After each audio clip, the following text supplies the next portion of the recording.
On the morning of the 14th of March, 1993, the second full day of the historic storm of the century, the worst single weather event the central Appalachian front had seen in the entire 20th century. At 18 degrees Fahrenheit, with a sustained 60-mile-per-hour west-northwest gale and visibility under 150 feet, 4 uniformed West Virginia Department of Highways field crewmen in heavy orange high-visibility coveralls and Pocahontas County Maintenance District hard hats stood around a portable kerosene heater inside a small canvas-walled trailhead command post pitched on the lower hairpin of Upper Cheat Mountain Road in Pocahontas County, West Virginia, and signed off on the record on a formal WVDOH field operations report to the Pocahontas Maintenance District engineer in Charleston that began with one short sentence and ended with another. The first sentence read, "Subject, stranded Greyhound, MC9 coach, Cheat Mountain Road, milepost 14.8, Pocahontas County, West Virginia." The last sentence read, "Recommendation. The consist cannot be reached by any equipment in the Pocahontas County Maintenance District's inventory until the storm clears."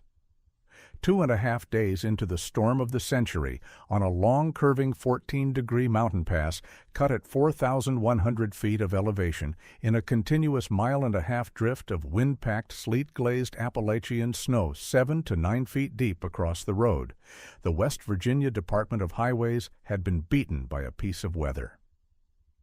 8/10 of a mile up the road from the command post, buried in that drift up to the cab windows, sat a 1988 MCIMC-9 Greyhound coach in classic red, white, and blue factory paint on a routine Charleston to Pittsburgh routing detour, with 41 civilian passengers still on board. The coach's diesel heater had gel-stalled twice in the previous 12 hours at 18 degrees. The coach driver, a 46-year-old Charleston-based Greyhound operator named Wendell Pruitt, had got it restarted both times by hand-bleeding the fuel line. But the second restart at 3:45 a.m. had taken him 41 minutes. The dispatch office in Charleston, monitoring by AM band radio, had been told the next time the heater stalled, the bleed would probably take an hour and a half, and on the third attempt, it would probably not restart. The 1990 Caterpillar D6H bulldozer and the 2 Ford L9000V plow trucks the Pocahontas Maintenance District had sent up from Marlinton. At first light on the 13th had each, inside 4 hours of working the drift, sunk to their cabs and stalled. The lead WVDOH field captain, a 41-year-old man named Cliff Sutherland, finished signing the formal field report at 9:14 a.m. on the 14th of March. Handed the carbon to the command post radio operator for transmission to Charleston, and walked out of the canvas command post into the wind-driven sleet to call the Greyhound coach on the WVDOH portable VHF radio and tell Wendell Pruitt that no help was coming up the mountain that day. What Cliff Sutherland did not know, standing there in his orange WVDOH coveralls in the wind, holding a VHF handset, signing off the worst field operations report of his 23-year career with the West Virginia Department of Highways, was that the answer to the entire problem he had just signed off as impossible was, that same morning, parked under a long chestnut board pole shed beside the cattle barn of a 72-year-old retired civil engineer named Dan Harkness, a half-mile cross-meadow north of the trailhead command post on the upper Harkness farmstead at 4,040 feet of elevation. And that Dan Harkness, drinking his second cup of black coffee at the oak kitchen table of the same chestnut board farmhouse his grandfather had built in 1899, was already pulling on his Carhartt chore coat. To understand why a 72-year-old retired civil engineer in Pocahontas County, West Virginia, was about to become the answer to a question the West Virginia Department of Highways had just spent 2.5 days failing to solve, you had to go back 53 winters to the autumn of 1939, when a 19-year-old Pocahontas County farm boy named Daniel Harkness, Dan to everyone in the Upper Cheat Mountain country, left the small chestnut board farmhouse at the top of the Harkness farmstead on a clear, cold November morning, walked the UT 28 miles north and west to the railroad town of Elkins, and caught the morning Western Maryland passenger train to the West Virginia Institute of Technology in Montgomery, on a scholarship he had won the previous spring for the highest score in the state on the West Virginia Engineering Aptitude Examination. He graduated in civil engineering from West Virginia Tech in the spring of 1942. He was commissioned a second lieutenant in the United States Army Corps of Engineers in June.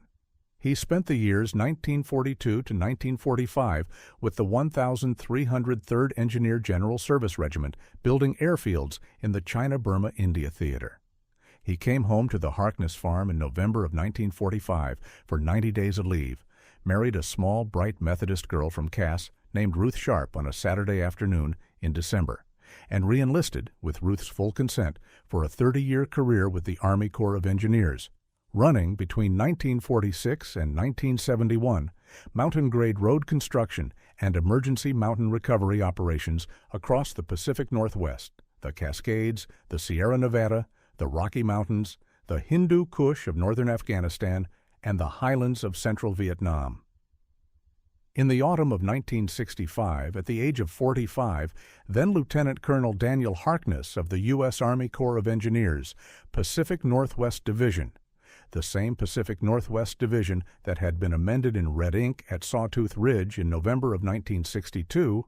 wrote the second edition revision of the Army Corps of Engineers Mountain Recovery Operations Manual, Section 11, Mechanical Belay Descent on Slope Greater than 30 Degrees, and added on his own initiative with the personal blessing of Brigadier General James Whitlock, retired, and Lieutenant Colonel Eldridge, then Lieutenant Colonel, USACE, a 37-page expansion of the Halverson Procedure, retitled, in the second edition, The Halverson-Harkness Procedure for Mechanical Recovery on Mountain Grades, Wet, Snow, and Sleet-Glazed Surface Conditions. Lieutenant Colonel Dan Harkness retired from the Army Corps of Engineers on the last day of June 1971, 29 years and 1 month after his commission, at the rank of colonel with a Distinguished Service Medal, a Bronze Star, and 3 Army Commendation Medals. He came home to the Harkness farm at the top of Upper Cheat Mountain Road 4 days later. He never lived anywhere else again. He and Ruth had no children. Ruth Harkness died of a stroke at the kitchen sink of the same chestnut board farmhouse in the autumn of 1989. Dan Harkness had farmed the place, 230 acres of upper elevation cattle pasture, and managed timber hardwood, alone since. He had bought the 1936 Cletrac BD heavy-duty diesel crawler tractor used at auction from the estate of a retired Greenbrier County logging contractor named Howard Vance in the August of 1971 for $1,600 cash, 6 weeks after he had retired from the Corps. The Cletrac BD had been the first commercially successful heavy-duty diesel crawler tractor ever sold in the United States. It carried a Hercules DR XBD 3 inline-six diesel engine, an 11-foot steel-tracked undercarriage, and a low RPM sustained torque drawbar profile that was, in Dan Harkness's careful written engineering judgment of the autumn of 1971, the single best piece of small mountain crawler iron ever built for the kind of work he intended to do in his retirement, which was, in plain language, voluntary unpaid mountain road maintenance and emergency recovery on the upper 6 miles of Cheat Mountain Road for as long as he lived on the Harkness farm. He had made, across the 22 years between 1971 and 1993, 4 quiet modifications to the Cletrac BD in his own farm shop with his own oxyacetylene torch and his own bench arc welder. He had, in the autumn of 1971, replaced the original 1936 Cletrac Open Operators platform with a custom canvas and canvas frame operator's canopy of his own design, bolted to the existing frame at 4 hardpoints, lined inside with a single layer of wool blanket, and fitted with a small kerosene operator's platform heater of the same type Caterpillar had used on its mid-1960s mountain dozers. He had, in the winter of 1980, custom cut and welded onto the original 1936 Cletrac steel-tracked undercarriage a complete set of oversized cleated track grousers. Grousers 11 inches wider than factory, the leading face of each cleat angled at 23 degrees off square. The exact same physical principle of grouser foot width and cleat angle Walt Carlson would rediscover for himself on North Dakota Gumbo 11 years later, that Sigurd Lindquist had figured out on his Rumilly on Nebraska Sandhills snow in 1925, and that Ed Halverson had figured out on his Holt 75 on wet Olympic Peninsula mountain ground in 1929, and that Dan Harkness himself had written into Section 11 of the Army Corps Mountain Recovery Operations Manual in 1965. He had, in the spring of 1985, replaced the original 1936 Hercules glow plug preheat system with a hand-built electric block heater of his own design, wired to a small 12-volt deep-cycle marine battery he kept on a slow trickle charge in his farm shop. That allowed the Cletrac BD to be cold-started at any ambient temperature down to 4 degrees below 0 Fahrenheit in 12 minutes from a dead-cold start. And he had, in the autumn of 1991, 18 months before the morning of the storm of the century, fitted the Cletrac BD with a long, heavy steel cable spool bolted to the rear deck behind the canvas canopy, wound with 1,200 feet of 7/8-inch steel cable that he had bought, used, from the West Virginia State Surplus Office in Charleston, who had had no use for it after the state had finally retired its last 1950s-era Caterpillar D7 mountain dozer fleet.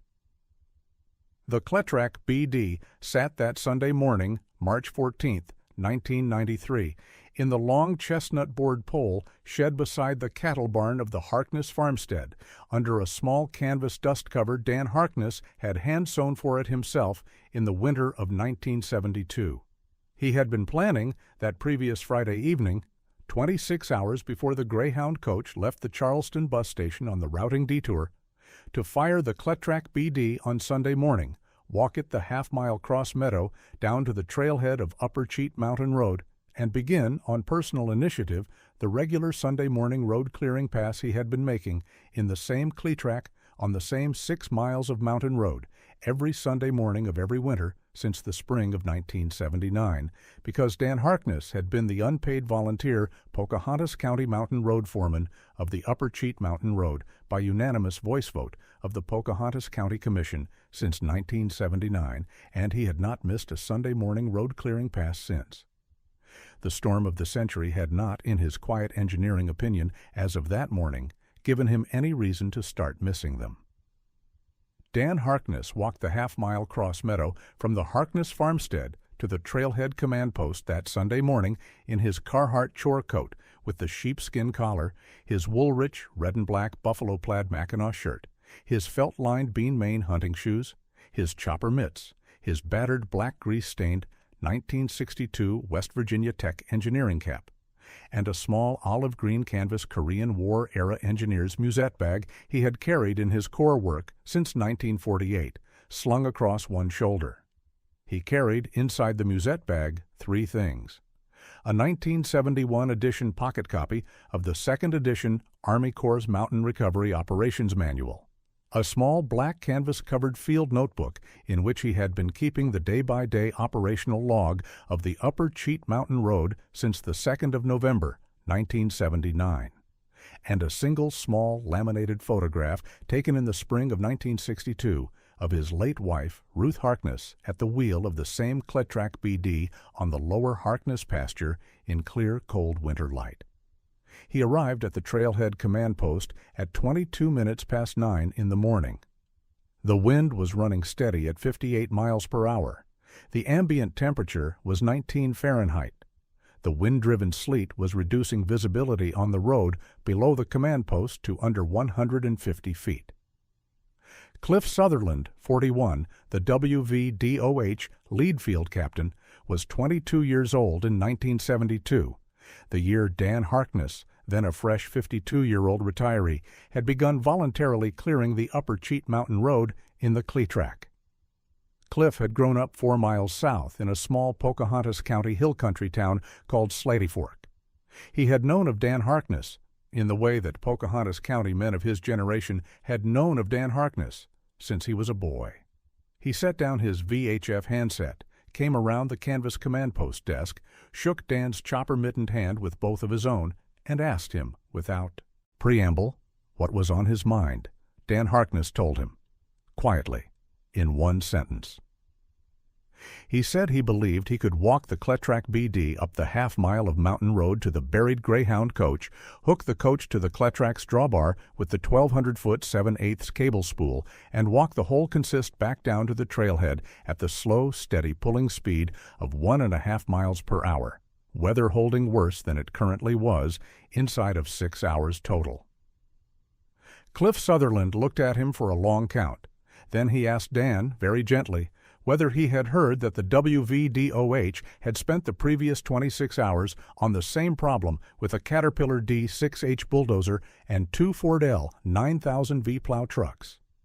and that the D6 and both L9000S were now buried up to the cabs in the drift, and that the lead field operations report he had just signed at 9:14 had formally declared the consist unreachable. Dan Harkness said, "Yes, Cliff, I heard the field report come through your VHF 6 minutes ago. I have been monitoring the same VHF band on my own kitchen Cobra Cam 89 from the farmhouse for the last 28 hours. Cliff Sutherland thought about it for a count even longer. Then he asked Dan, "With respect, sir, what equipment do you propose to use?" Dan Harkness said, in his quiet Allegheny Front English with the West Virginia Tech engineering edge, "Cliff,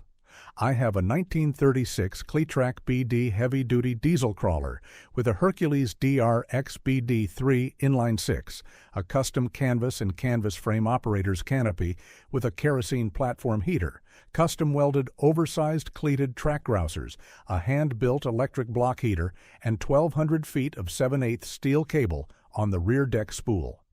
The Cletrac will start at 4 below in 12 minutes. It does not gel. I have run it on the upper 6 miles of this road every Sunday morning of every winter for the last 14 years. The grouser geometry I welded on it in 1980 is the same grouser geometry I wrote into Section 11 of the Army Corps Mountain Recovery Operations Manual in 1965. The grade on the cut at milepost 14.8 is 14 degrees. The Halverson-Harkness procedure is rated to 30. We will be at the coach by 11:30 this morning. We will be back at this trailhead with the coach and 41 passengers on tow by 3:30 this afternoon. Weather worse, no exceptions." A 32-year-old assistant WVDOH field engineer named Travis Kibler, who had been hired out of the West Virginia University Civil Engineering Program in May of 1991, and who had spent the previous 26 hours running survey calculations on the D6 and the L9000S, was standing at the canvas command post desk inside the tent. He laughed. He could not quite help it. He said, half under his breath, in a voice that carried in the canvas tent, "Sir, with respect, that is a 1936 tractor. The state of West Virginia in 1993 does not rescue Greyhound passengers with antique diesel crawlers." Cliff Sutherland, on a good day, would have stopped him. On the morning of the 14th of March, 1993, on hour 28 of standing in the worst storm of his career, Cliff Sutherland did not stop him. It was a 58-year-old WVDOH senior lineman from the Marlinton maintenance shop named Ray Belcher, who had been the lead chain hand on Dan Harkness's volunteer Sunday morning road clearing crew on the Upper Cheat Mountain Road every winter since 1979, and who was standing at the back of the canvas tent in his own orange coveralls, who in a quiet voice said, "Captain Sutherland, sir, may I speak with you outside for a moment?" Cliff Sutherland looked at Ray Belcher for one long count. Ray Belcher was a quiet man. He had not, in the 28 hours the WVDOH had been working the Cheat Mountain drift, asked to speak to Cliff Sutherland privately, even once. Cliff Sutherland put on his orange parka hood. He stepped out of the canvas tent with Ray Belcher into the wind-driven sleet. They stood for the better part of 3 minutes beside the cab of the lead Ford L9000, buried up to the door handle in the drift, in their breath, in the cold, in the 60-mile wind. Ray Belcher told Cliff Sutherland exactly 4 things, in this order. He told him first that Daniel Harkness had spent 30 years with the United States Army Corps of Engineers, had retired in 1971 at the rank of colonel, and had personally written, in 1965, the second edition revision of Section U 11 of the Army Corps Mountain Recovery Operations Manual, including the 37-page expansion that the Corps had retitled the Halverson-Harkness Procedure for Mechanical Recovery on Mountain Grades, Wet, Snow, and sleet-glazed surface conditions, and that Cliff Sutherland, who had been a junior WVDOH field engineer in 1981, had personally taken a 40-hour Corps certified training course on Section 11 of that exact manual at the WVDOH Regional Training Center in Beckley in the spring of 1982.